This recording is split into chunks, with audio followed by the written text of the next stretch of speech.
अस्सलाम वालेकुम। एक बार फिर लेकर आया हूँ बहुत ख़ास वीडियो। रोमन उर्दू के नुकसानात। ये बहुत ख़ास वीडियो है, इसलिए है क्योंकि ये मैसेज सभी लोगों तक जाना चाहिए। बहुत सारे लोग हैं जो ये समझ नहीं रहे हैं कि रोमन उर्दू लिखने से क्या नुकसान होगा। अभी तो कुछ दिखाई नहीं दे रहा है, लेकिन आने वाले दौर में इसके बहुत सारे नुकसानात होंगे। वो क्या क्या होंगे वो मैं आगे आपको वीडियो में बताऊंगा। ये मजमून है मियां मोहम्मद अरशद साकी का, जो रोजनामा जसारत में शाये हुआ है। तो चलिए हम वीडियो शुरू करते हैं।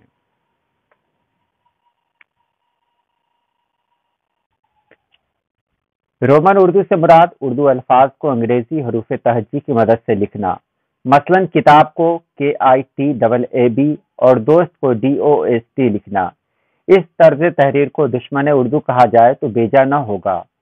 अगर क़ारीन इस बात को नहीं समझे कि रोमन उर्दू से उर्दू रस्मुल ख़त को क्या खतरा लाहक है, तो उसको समझने के लिए तुर्कों की मिसाल दी जा सकती है। सल्तनत उस्मानिया के ज़वाल के बाद 1928 ईस्वी में सेकुलर जहनियत के हामिल कमाल अतातुर्क ने कई तरीक़ों से इस्लाम से अपनी नफरत का इजहार किया, जैसे कि अजान पर पाबंदी, हज उम्रा करने को ममनू करार दिया गया, सूफिया जैसी अजीमुशान मस्जिद को म्यूजियम में तब्दील किया गया और यहाँ तक कि हिजरी कैलेंडर की जगह ईस्वी कैलेंडर को नाफिज किया गया। कमाल अतातुर्क ने इस्लाम दुश्मनी का एक और सबूत दिया और तुर्की जबान जो अरबी रस्मुल खत में लिखी जाती थी उसे बदलकर रोमन हरूफ में लिखने का हुक्म दे दिया।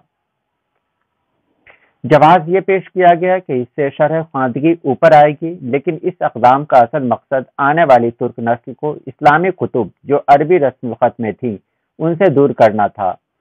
इस बात का वाज़ेह सबूत तुर्की के पहले वजीर आज़म असमत इनोनो के इन अल्फाज से होता है कि हरफ इनकलाब का मकसद नई नस्ल का माजी से राब्ता मुनक़्क़ता करना और तुर्क माशरे पर मजहब इस्लाम की छाप और असर व रसूख को कमज़ोर बनाना है।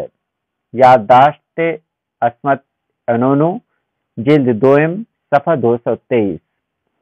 ये इस्लाम दुश्मन मंसूबा कामयाब रहा और आने वाली नस्ल दीगर कुतुब तो दूर की बात, कुरान मजीद पढ़ने में भी दुश्वारी का सामना कर रही थी, क्योंकि कुरान मजीद भी अरबी रस्मुल खत में है। नतीजे के तौर पर सल्तनत उस्मानिया के ज़माने में लिखी जाने वाली बेशबहा कुतुब का खजाना तो मौजूद था, लेकिन तुर्क इन किताबों को पढ़ने से कासिर थे। और किसी ने इन हालात का क्या खूब तज्जिया किया है कि तुर्क कौम रात को सोई तो पढ़ी लिखी, लेकिन सुबह उठी तो अनपढ़ हो चुकी थी, क्योंकि उनका वास्ता एक ऐसे रस्मुल खत से पड़ा था जिससे वो नाबलद थे। तुर्क इस हादसा को अब तक नहीं भूले और इसी हवाले से सदर रजब तैयब उर्दुगान ने कहा था, दुनिया में मुझे ऐसी कोई कौम बता दें जो अपनी तारीख और तहजीब के असली नुस्खों ही को पढ़ने से महरूम हो। अफसोस कि हमारी कौम भी हर गुजरते दिन अपने रस्मुल खत को फरामोश करती जा रही है और हम भी यही गलती दोहरा रहे हैं। रफ़ाह आम्मा के लिए जारी होने वाले पैगामात हों या फिर मोबाइल कंपनियों की जानिब से मौसूल होने वाले इश्तिहारात, अब हर जगह रोमन उर्दू ने पंजे गाड़ लिए हैं। इस बात से कतई नज़र कि रोमन उर्दू का आगाज़ कब हुआ, लेकिन इसे उरूज सोशल मीडिया प्लेटफॉर्म जैसे कि फेसबुक, ट्विटर और व्हाट्सएप ने बख्शा।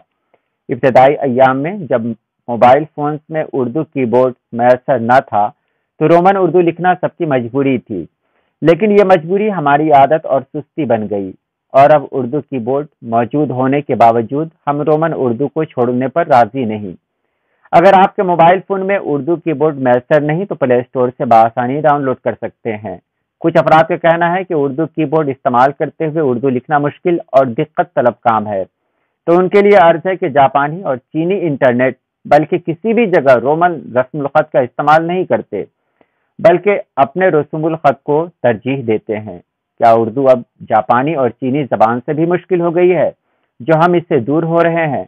इसी तरह कुछ अहबाब उर्दू रस्मुल खत से इसलिए भागते हैं कि इमला की गलती के बाद कोई उनका मजाक न उड़ाए। जैसे कि अगर लफ्ज काम को रोमन उर्दू में लिखना हो तो यूं लिखा जा सकता है KAAM या KAM, या फिर KM लिखने से भी काम बन जाएगा, क्योंकि इसके लिखने का कोई उसूल नहीं। लेकिन अगर उर्दू रस्मुल खत का इस्तेमाल करते हुए काम को काम लिख दिया जाए तो गलती पकड़ी जा सकती है, लेकिन इसमें घबराने की क्या बात है। अगर कोई हमारे इमला की तस्हीह कर दे تو ہمیں اس کے لیے ان کا شکر گزار ہونا چاہیے۔ ہمیں اس بات کو سمجھنے میں دیر نہیں لگانی چاہیے کہ کسی بھی زبان کو بننے اور بگڑنے میں وقت لگتا ہے، یا پھر یوں کہا جائے کہ آنے والی نسلیں زبان کی صورت بناتے اور بگاڑتے ہیں، اور ہمارے ہاں ایک نسل تو رومن اردو لکھتے بڑی ہو گئی ہے، اور اگر اب بھی رومن اردو کا راستہ نہ روکا گیا تو حالات وہی ہو جائیں گے کہ اردو تحریر دیکھ کر لوگوں کو سمجھ ہی نہ آئے گی کہ لکھا کیا ہے۔ اور اس بات پر سارے متفق ہیں کہ جس زبان کا رسم الخط نہ رہے تو اس کے دامن میں موجود ادب کا بیش بہا سرمایہ بھی ضائع ہو جاتا ہے۔ وقت کی ضرورت ہے کہ عوام الناس میں آگاہی پھیلائی جائے، اور بالخصوص تعلیمی اداروں میں خصوصی لیکچرز کا انعقاد کر کے نوجوانوں میں اردو رسم الخط کو استعمال کرنے کا جذبہ پیدا کیا جائے، اور سوشل میڈیا پر رومن اردو کے خلاف تحریک چلائی جائے۔ صحافی حضرات بھی ٹاک شوز میں اس موضوع کو زیر بحث لائیں، تبھی ہم اپنے رسم الخط کے دفاع کا حق ادا کر پائیں گے۔ تو یہ رہا مضمون، اور اس مضمون کا خلاصہ کچھ اس طرح ہے کہ اگر ہم نے ابھی اس پر توجہ نہیں دیا، اگر ہم نے رومن اردو کو لکھنا شروع کیا، اس سے نہیں رکے، تو آنے والے دنوں میں ہماری نسلیں اردو سے دور ہو جائیں گی۔ وہ اردو بولیں گی ضرور، لیکن اردو نہیں لکھ پائیں گی۔ انہیں یہ بھی نہیں پتا چلے گا کہ اردو کا رسم الخط کیا ہے۔ نتیجہ یہ ہوگا کہ غالب، میر، مومن جیسی عظیم شخصیتیں جن کا ادبی سرمایہ ہمارے پاس موجود ہے، اور ہم سبھی جانتے ہیں کہ اردو ادب انگریزی ادب ہی نہیں بلکہ دنیا کے لگ بھگ تمام ادب کے یا تو برابر ہے یا اس سے زیادہ ہے، تو ہم ادب کے اس سرمایہ سے محروم ہو جائیں گے۔ ہمارے پاس کتابیں رہیں گی لیکن ہم پڑھ نہیں پائیں گے۔ ہمیں پڑھنے کے لیے یا تو اسے ٹرانسلیٹ کرنا پڑے گا، ترجمہ کرنا پڑے گا، اور ظاہر سی بات ہے جب ترجمہ کی ہوئی چیزوں کو ہم پڑھتے ہیں تو اس میں وہ لطف نہیں رہتا جو اصل میں رہتا ہے، یعنی اصل کی بات اصل ہی ہوتی ہے۔ اس لیے ہم بھی سوچیں، آپ بھی سوچیں، اور نئی نسلوں کو بھی اس کی طرف راغب کریں۔ ایک اور بات جو بہت اہم ہے وہ یہ ہے کہ بہت سارے لوگ اردو لکھنا چاہتے ہیں، لیکن اردو میں اگر تھوڑی غلطی کرتے ہیں تو کچھ لوگ اتنا مذاق اڑاتے ہیں اس کا کہ اس کا حوصلہ ٹوٹ جاتا ہے۔ نتیجہ یہ ہوتا ہے کہ وہ اردو لکھنے میں خوف کرتے ہیں، غلطی ہو جاتی ہے، اور اگر شروعات ہے تو غلطی ہوگی ہی۔ تو ایسے میں اگر کسی نے غلطی کر دی تو جب ہم اس کی اصلاح کریں تو اصلاح کرتے وقت اپنے لہجے پر ضرور دھیان دیں۔ میں بار بار کہتا ہوں کہ اگر ہم تعلیم یافتہ ہیں تو سب سے پہلا اثر تعلیم کا ہونا چاہیے تو وہ ہمارے لہجے پر ہونا چاہیے۔